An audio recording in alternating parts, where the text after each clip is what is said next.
مطلب یہ ہے کہ وہ جو اس پیالے سے پیتے ہیں اعلان کرتے ہیں کہ وہ سب ان تمام برکات کے حصے دار ہیں جو کہ ہمیں مسیح کے خون کے وسیلے ملی، نہ کہ ایک ان برکات کو لیتا ہے دوسرا محروم ہوتا ہے۔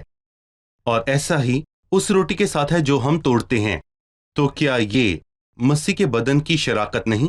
مطلب کہ جب ہم اس روٹی کو کھاتے ہیں تو ہم اعلان کرتے ہیں کہ ہم سب نے مسیح کے بدن کے صلیب پر چڑھائے جانے سے نجات پائی ہے۔ صحیح۔ ان باتوں کا یہی مطلب ہے۔ اور اس نے ایمانداروں کے اتفاق کے حوالے سے انہیں ایک بدن کہا۔ پھر وہ کہتا ہے اس لیے ہم جو بہت سے ہیں ایک بدن ہیں، کیونکہ ہم سب اسی ایک روٹی میں شریک ہوتے ہیں۔ میں اسے آسان کرتا ہوں، چونکہ ہم سب روٹی کے ایک ہی حصے سے کھاتے ہیں، جس سے یہ اعلان ہوتا ہے کہ ہم سب ایک ہی بدن ہیں۔ صحیح۔ روٹی کا بڑا ٹکڑا یہ ظاہر کرتا ہے کہ مسیح کا زمین پر ایک ہی بدن ہے اور ہم اس بدن میں اتفاق سے قائم رہتے ہیں۔ بھائی، پچھلی قسط میں جب ہم نے اس موضوع کی شروعات کی باتیں کی، آپ نے کہا کہ اس کے بہت سے نام ہیں، روٹی توڑنا، خداوند کی میز یا خداوند کا فسا۔ میں نے دیکھا کہ جو نام 10ویں باب میں استعمال کیا گیا وہ خداوند کی میز ہے۔ کیا خداوند کی میز یا خداوند کے فسا کے درمیان کچھ فرق ہے یا یہ سب ایک ہی چیز کے الگ الگ نام ہیں؟ نہیں، در حقیقت اس میں فرق ہے۔ یہ ایک ہی سکے کے دو رخ ہیں، یعنی ایک سکے کے دو چہرے یا اس کے دو اطراف ہیں۔ میں کہوں گا سکہ روٹی توڑنا ہے۔ دو رخ ہیں کہ جب وہ کہتا ہے خداوند کی میز تو اس کا مطلب یہ ہے کہ وہ ہماری ایک دوسرے سے رفاقت کی بات کرتا ہے، اور ہماری اس میز کے اصولوں کی شراکت کی بھی جب وہ خداوند کے فسا کا نام لیتا ہے، اور اس سے اس کی مراد میری ذمہ داری اور میری انفرادی طور پر اس میز پر فسا کھانے کی بخشش ہے۔ اور 10ویں باب میں اس سے مراد ہم سب کی رفاقت ہے، مطلب کہ مجھے ساتھ کھڑے شخص کی کوئی پرواہ ہی نہیں ہے۔ میں اس روٹی اور اس پیالے کو لینے سے مسیح کی موت کی یادگاری کرتا ہوں، لیکن جو میرے ساتھ کھڑا ہے مجھے اس کی پرواہ نہیں، چاہے وہ مانتا ہے یا نہیں مانتا۔ اس کے عقیدے اور میرے عقیدے میں فرق ہے اور مجھے پرواہ نہیں، کیونکہ ہم سب ایک روحانی رفاقت میں ہیں، جس کا تقاضا یہ ہے کہ ہماری سوچ بھی ایک دوسرے کے ساتھ ہم آہنگ ہو۔ یہی خداوند کی میز کا تصور ہے اور یہی 10ویں باب کا موضوع ہے۔ 10ویں باب میں، لیکن آنے والے 11ویں باب میں خداوند کے فسا کی بات ہے۔ اسی لیے 10ویں باب میں جو خداوند کی میز کی بات کرتا ہے، ہم بہت دفعہ ہم کا استعمال دیکھتے ہیں جو اجتماعی طور پر بات اور کرتا ہے۔ لفظ شراکت یہ رفاقت ہے۔ صحیح۔ لیکن 11ویں باب میں وہ ایک لفظ کا استعمال متعدد بار کرتا ہے کہ انسان خود کو پرکھے۔ ہر انسان صحیح، انفرادی طور پر۔ ٹھیک ہے ڈاکٹر فرید، میں 2 آیات کو پڑھنا چاہوں گا، اس کے بعد ہم ایک وقفہ لیں گے۔ 23ویں آیت میں لکھا ہے، سب چیزیں روا تو ہیں مگر سب چیزیں مفید نہیں۔ سب چیزیں روا تو ہیں لیکن سب چیزیں ترقی کا باعث نہیں۔ کوئی اپنی بہتری نہ ڈھونڈے بلکہ دوسرے کی۔ ہم غیر واضح باتوں میں کیسے عمل کریں جس کے متعلق یہ واضح نہیں کہ یہ کرنا صحیح ہے یا غلط؟ ہمیں کیا کرنا چاہیے؟ ہم ایک وقفے کے بعد اس کو جانیں گے۔ ناظرین، ایک وقفے کے بعد دوبارہ حاضر ہوں گے، ہمارے ساتھ رہیے۔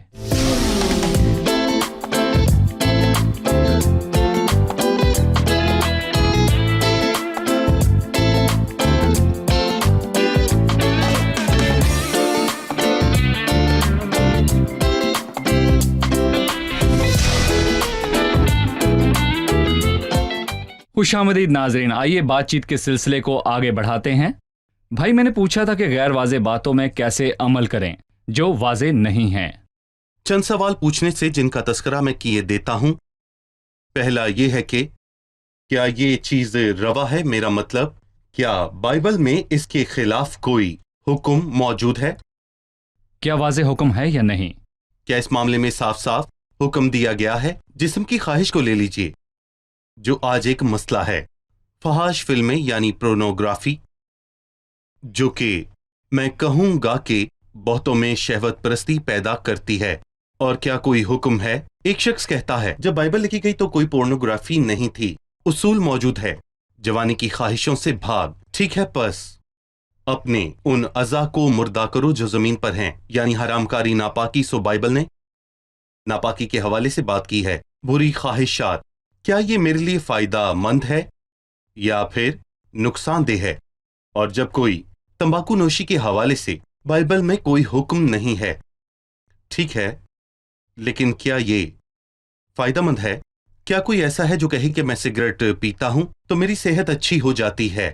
خدا کا شکر ہے کہ اب ہر ڈبیا پر لکھا ہے تمباکو نوشی اچھی نہیں ہے، اور بائبل کو کچھ کہنے کی ضرورت نہیں۔ بائبل کو کچھ کہنے کی ضرورت نہیں۔ جی، اور پھر تیسری بات، کیا اس سے میری روحانی ترقی ہوتی ہے؟ مثال کے طور پر اگر میں نے ایک مزاحیہ فلم دیکھی یا مزاحیہ ڈرامہ دیکھا تو کیا اس کے بعد میں کہوں گا کہ خدا تیرا شکر ہو مجھے تو نے بہت حوصلہ بخشا ہے؟ کیا اس سے میں صبح جلدی بیدار ہو کر بائبل پڑھنے کی تحریک حاصل کروں گا؟ میرے پاس واضح اصول نہیں ہے کہ یہ نہ دیکھ اور کوئی اور دیکھتا ہے، لیکن کبھی کبھار میرے روحانی درجات مجھے آزادی کے ساتھ ان باتوں سے باز رکھتے ہیں، اور کیا ان باتوں سے میری روحانی ترقی ہوتی ہے؟ نہیں۔ صحیح۔ چوتھا سوال، کیسے اوروں کی بہتری ہوتی ہے؟ جو میں کرتا ہوں اس میں دوسروں کی بہتری ہے، اور ہم اپنے واسطے نہیں جیتے، جیسے کہ آپ نے بہت سی ایک ساتھ میں ذکر کیا کہ مسیحت کی بنیاد اپنی خوشی نہیں کہ جو ہم چاہیں وہ کریں۔ اور پھر پانچواں سوال، جو میں کرتا ہوں کیا اس سے خدا کو جلال ملتا ہے؟ دیکھیں یہاں پر مجھے ایک آیت یاد آئی، پس تم کھاؤ اور پیو۔ یہ بات کس حد تک ہے؟ کھانے پینے کی حد تک، یا جو کچھ کرو خدا کے جلال کے لیے کرو، سو خدا کو جلال دیجیے۔ اور پھر ہے چھٹا سوال، کیا اس سے کسی کو ٹھوکر لگتی ہے یا پھر نہیں؟ صحیح۔ اگر گوشت کھانا میرے بھائی کو ٹھوکر کھلائے تو میں دوبارہ کبھی گوشت نہ کھاؤں گا۔ صحیح۔ چلیے مہمانوں کی طرف بڑھتے ہیں اور جانتے ہیں کہ ان کا سوال کیا ہے۔ میرا 25ویں آیت سے ایک سوال ہے، لکھا ہے جو کچھ قصابوں کی دکان میں بکتا ہے کھاؤ، اور دینی امتیاز کے سبب سے کچھ نہ پوچھو، کیونکہ زمین اور اس کی معموری خداوند ہی کی ہے۔ کیا یہ اجازت ہے کہ کوئی کچھ بھی کھا پی سکتا ہے؟ کیا کھانے پینے کے معاملے میں کھلی اجازت ہے؟ وہ پھر سے اسی بات پر آ گیا جو اس نے 8ویں باب میں کر رکھی ہے۔ مطلب کہ خداوند کی میز ایک وضاحتی موضوع تھا۔ جی بالکل، میں نے آپ سے کہا تھا کہ یہ تینوں ابواب آپس میں جڑے ہوئے ہیں، اور میں کہوں گا کہ ان کا ایک ہی عنوان ہے، مسیحی آزادی اور اس کی حدود۔ وہ کہتا ہے جو کچھ قاسبوں کی دکان پر بکتا ہے، یعنی جو گوشت آپ خریدیں گے اسے کھائیں، دینی امتیاز کے سبب سے کچھ بھی پوچھے بغیر۔ یہ گوشت ہے، اس میں تبدیلی نہیں، پھر چاہے کسی بت کے سامنے رکھا گیا ہو، اس کے ریشوں میں کوئی تبدیلی نہیں آتی، یہ ناپاک نہیں ہوا، ٹھیک ہے؟ اور اگر تمہیں کوئی کسی اجتماعی دعوت میں بلاتا ہے اس گوشت کو کھانے کے لیے جو بتوں کے لیے چڑھایا گیا ہو تو جاؤ، لیکن اگر کوئی تم سے وہاں پر یہ کہے کہ یہ گوشت تو بتوں کو چڑھایا گیا ہے، تو بعد ازاں آپ کے کھانے سے اسے ٹھوکر لگ سکتی ہے۔ یہ ضمیر کی آزمائش ہے۔ ایسے میں آپ کو حق ہے کہ اسے کھانے سے معذرت کر لیں۔ پھر یہ کھلی اجازت نہیں ہے۔ یہ کھلی اجازت نہیں ہے، اور آزادی کا تعین گوشت کی فطرت سے ہوتا ہے، صحیح۔ لیکن دوسرے شخص کے امتیاز کے وسیلے۔ جب اس نے 27ویں آیت میں کہا، یقیناً آپ نے اس واقعے کا تذکرہ کیا، 27ویں آیت، اگر بے ایمانوں میں سے کوئی تمہاری دعوت کرے اور تم جانے پر راضی ہو تو جو کچھ تمہارے آگے رکھا جائے اسے کھاؤ، اور دینی امتیاز کے سبب سے کچھ نہ پوچھو۔ اس نے ہمیں بتایا کہ وہ امتیاز کیا ہے۔ 28ویں آیت میں لکھا ہے، لیکن اگر کوئی تم سے کہے کہ یہ قربانی کا گوشت ہے تو اس کے سبب سے جس نے تمہیں جتایا، اور دینی امتیاز کے سبب سے نہ کھاؤ، کیونکہ زمین اور اس کی معموری خداوند ہی کی ہے۔ دینی امتیاز سے میرا مطلب تیرا امتیاز نہیں بلکہ اس دوسرے کا۔ بھلا میری آزادی دوسرے شخص کے امتیاز سے کیوں پرکھی جائے؟ میں یہ بھی جاننا چاہتا ہوں کہ یہ دوسرا کون ہے اور اس کے امتیاز والی بات کیا ہے۔ ٹھیک ہے، ایک بے ایمان نے اسے دعوت دی، ٹھیک ہے، اس سے کہا آ جاؤ ہمارے ساتھ کھانا کھاؤ، اور جب وہ ایماندار وہاں پہنچا تو میزبان نے کہا دیکھو یہ گوشت دیوتا کو چڑھایا گیا تھا، اور وہ دعوت دینے والا بے ایمان اس بات کو مانتا ہے کہ وہ گوشت جو دیوتا کو چڑھایا گیا اس کی ایک خاص فطرت ہے، ٹھیک ہے؟ پھر بھی اگر وہ ایماندار اس گوشت کو کھاتا ہے تو وہ اس دوسرے شخص کو جو بے ایمان ہے اس امتیاز کے سبب سے اس کے غلط اصولوں کا اسے اور بھی قائل کر دے گا۔ سو ایماندار کو اس سے پرہیز کرنا چاہیے، اور یہاں پر پولس رسول یہ تصور کرتا ہے کہ ایماندار اس سے یہ کہہ کر جواب دے کہ بھلا میری آزادی دوسرے شخص کے امتیاز سے کیوں پرکھی جائے؟ دوسرے شخص کے امتیاز سے؟ جی۔ سو اس نے جواب دیا، ذرا غور کیجئے گا کہ اس نے کہا پس تم کھاؤ یا پیو یا جو کچھ کرو خداوند کے جلال کے لیے کرو،